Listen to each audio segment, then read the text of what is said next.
अप्रैल 2011।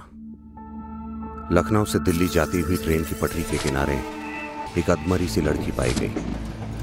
घंटों तक उस ट्रैक के किनारे पड़े वो खून बहाती रही, अपने कटे पैर के दर्द से चीखती रही। आखिर एक 24 साल की मिडिल क्लास लड़की जो अपना एक पैर गंवा चुकी थी, वो अपनी जिंदगी के साथ क्या कर पाती। ये हैं अरुणिमा सिन्हा और ये आपको बताएंगी कि अंबेडकर नगर से माउंट एवरेस्ट के शिखर तक कैसे पहुंचते हैं 4 स्टेप्स में।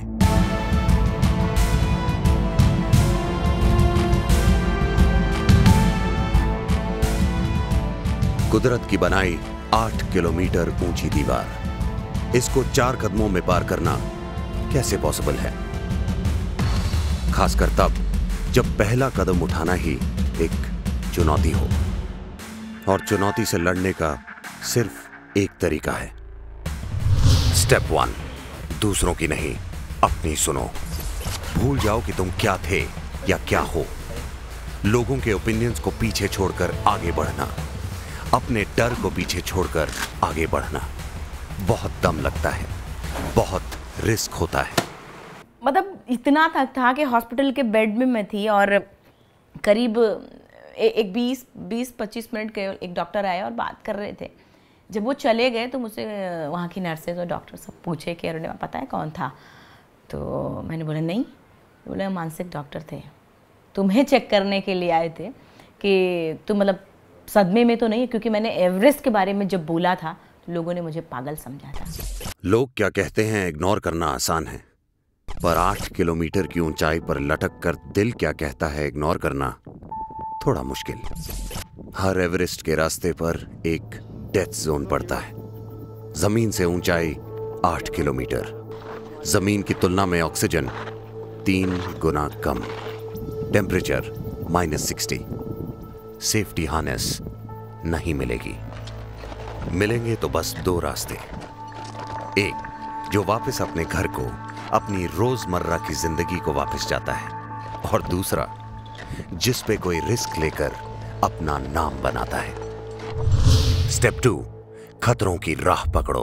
अभी आपको अजीब लगेगा अगर बोलेंगे हम ऐसे, डेथ जोन एरिया में कोई भी एक दूसरे को अगर रास्ता बताता है, बोलेगा कहेगा वो जो बॉडी उधर पड़ी है वो वाली 99 की डेड बॉडी पड़ी है उसके बगल से निकल जाना, या फिर वो जो ग्रीन वाली जैकेट या फिर ब्लू, मतलब इस तरीके से उसकी बॉडी के हिसाब से और बताया जाता है कि उस उधर से निकल जाना।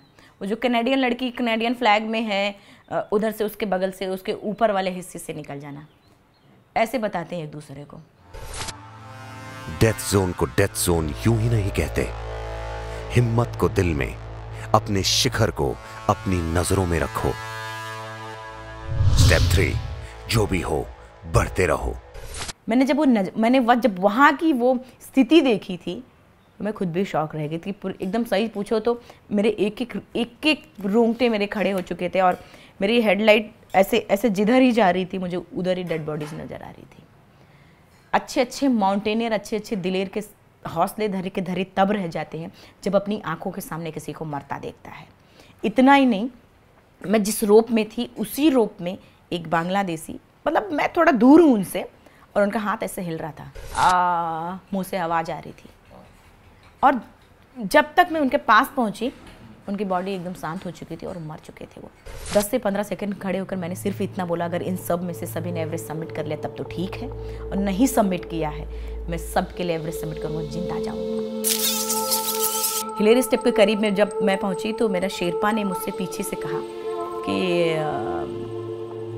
अरुणिमा वापस चलो, हिलेरी स्टेप के बाद एवरेस्ट सबमिट है, थोड़ा घूम के जाना पड़ता है, एवरेस्ट सबमिट है। आप अपने गोल के इतने करीब हो, कोई आपसे ये बोले वापस चलो, बौखला सा जाता है मन। क्या बात कर रहे, मैंने इतना पूछा सिर्फ। बोला अरुणिमा तुम्हारा ऑक्सीजन खत्म हो रहा है और वापस चलो, जिंदगी रही दोबारा ट्राई करना। मैंने इतना बोला कि अगर मैंने एवरेस्ट सबमिट नहीं किया तब शायद मेरी ज़िंदगी ना रहे, क्योंकि एवरेस्ट मेरी ज़िंदगी बन चुका था।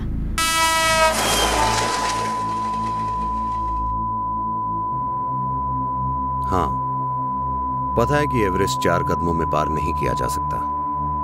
एवरेस्ट पार किया जाता है 1 कदम से, रिस्क से। स्टेप 4, रिस्क लो।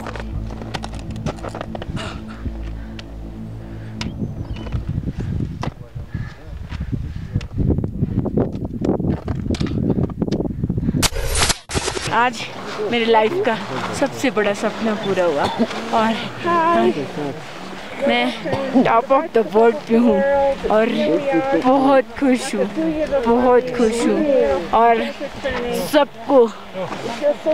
सबको ये मोटिवेशन देना चाहती हूँ कि हर आदमी अगर अपने लक्ष्य को बनाए तो वो कभी नहीं हार माने और वो अपने टॉप को, अपने लक्ष्य को जरूर पाएगा।